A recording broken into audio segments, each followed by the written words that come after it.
This video will be looking at how to submit a providing coverage form using the direct care modification form located inside of the virtual office.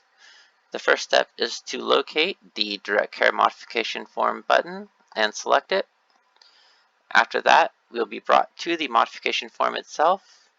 We will then need to enter our first and last name, as well as the client's first and last name, which we will just do this for now.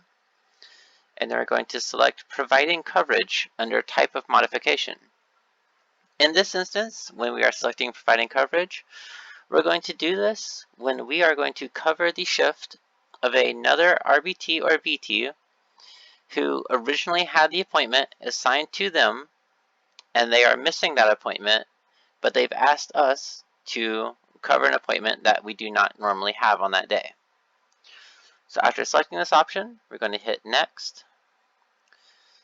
It's going to ask if we are covering for another provider, which would be the BT or RBT, or if we are covering a clinic assistant shift.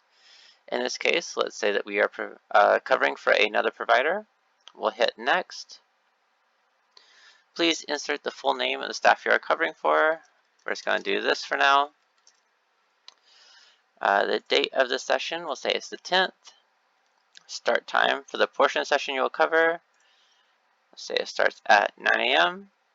End time for the portion that we will cover. Let's say it starts at 1 p.m. And it's going to ask us the location of the session, which will be either in-home, at an AVS center or clinic, in a school, at a daycare, or through telehealth. In this instance, let's say that it is in-home, so we'll select that and hit next. It's going to ask if the family has been made aware of this change. We're going to say yes. It's going to ask if the consultant has been made aware of this change. We're going to say yes. Both the family and consultant should always be made aware of any scheduling changes that will occur as early as possible to ensure that everyone is on the same page and that we can maintain the maximum treatment fidelity.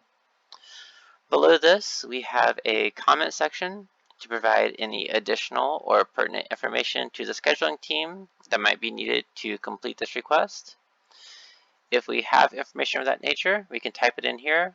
If we don't, we will hit submit, and we have then completed the process to submit a form for providing coverage for another provider or for a clinic assistant.